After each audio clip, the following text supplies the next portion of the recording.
Hey everybody, Brett Eikenbary, Eikenbary Landscape Company. Behind me is a big grass. We're going to talk a little bit about what to do going into the winter with these grasses, maybe some pros and cons of leaving them up versus cutting them back. And then we're going to show you what we like to do if there is a certain grass that does need to be cut back. First and foremost, we really like to leave our grasses up in the winter if we can. It adds some winter interest. I think it looks really cool if you're in an area that gets snow. Up against the snow, it looks really nice. And then you can come back in March before the plant pushes new growth and get that cut back, and everything's good. We've done it that way. And then we also have done it the way that we're going to show you right now. Pros of leaving it up are obviously the winter interest. The cons are, as you can see right here, these things die, they shed, they break. We're out at our house today. It is a pretty calm day, but there is some wind that comes through here. So as these things break off, they go into the yard, they blow all over the place, they kind of make a mess. So if this grass that you have is in an area that you'd like to cut back, this is what we've found works best for us. This is a great, easy way to cut it back and really save time on cleanup. So you can tell I'm roughly 5'10" and a half. I probably shrunk a little bit, but you can see how tall this grass is and how big around it is. This is actually 2 clumps of grass here, and it's kind of become a monster and not that big of an area. So what we like to do is first tie the grass back, because if you come in and start shearing this off, you're going to have a huge mess. You have to rake. Is it doable to clean up? Absolutely. Does it take a little bit of time? It does. So what we found works best is to take some type of twine. I've heard other landscapers use bungee straps and use that. We always have nursery twine. It's sisal twine. It's biodegradable, so you can actually just leave it on the plant itself or on the grass in this case. Take it to the dump. You don't have to untie anything or mess with anything because it is 100% biodegradable. So whatever you'd like to use, this is what works good for us. Like I said, we try to keep a box in the trucks just for some different cases like this. We use it a lot for different applications. Pocket knife or hand pruner is all you need.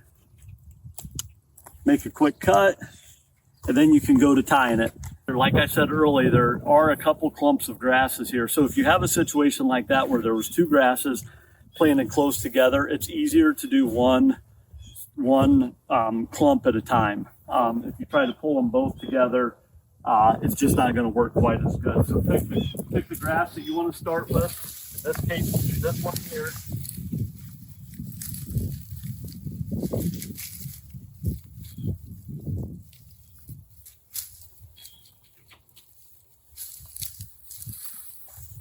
I like to start maybe a foot or so off the ground.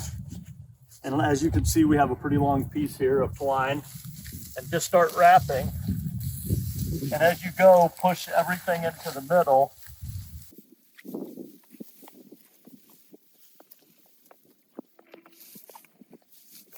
And if you work your way up,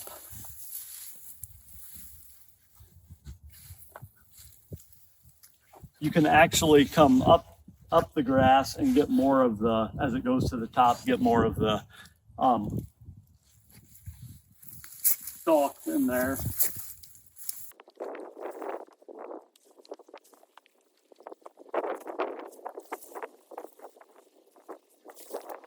And that is one clump tied up. And again, this isn't a perfect system. You're still going to have a little bit of cleanup, but it drastically reduces the cleanup at the end of it. Next step is grab a set of hedge trimmers and come in your desired height. Like I said, I like to go, in a case like this, when we're tying them back, you want to go below your string. If you cut right in the middle here, it's going to defeat the whole purpose. So if I've got the string at roughly a foot or a foot and a half, I'm gonna go a little bit under it and just slowly come in from the side and cut my grass.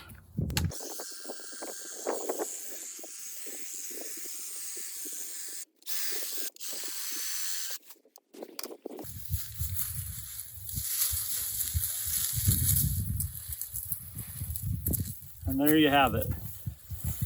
One nicely secured clump of grass you can throw in the back of your truck, or if you're going back to your woods, or if you have a dump or anything like that close, keeps everything contained.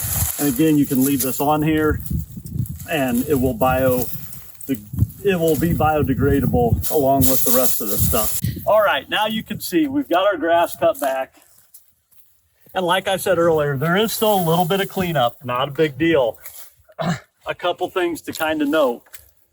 If you're doing it for somebody and you're not familiar with the property, a couple things to look for. Sometimes there's big rocks in between grasses that have been placed there when the plant was much smaller.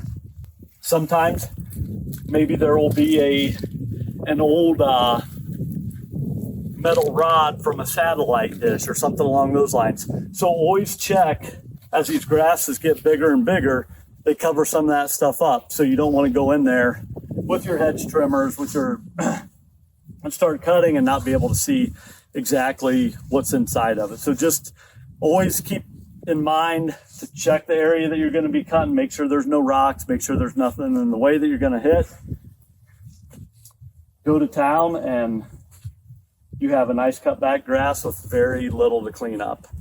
Thanks for watching. We'll see you next time.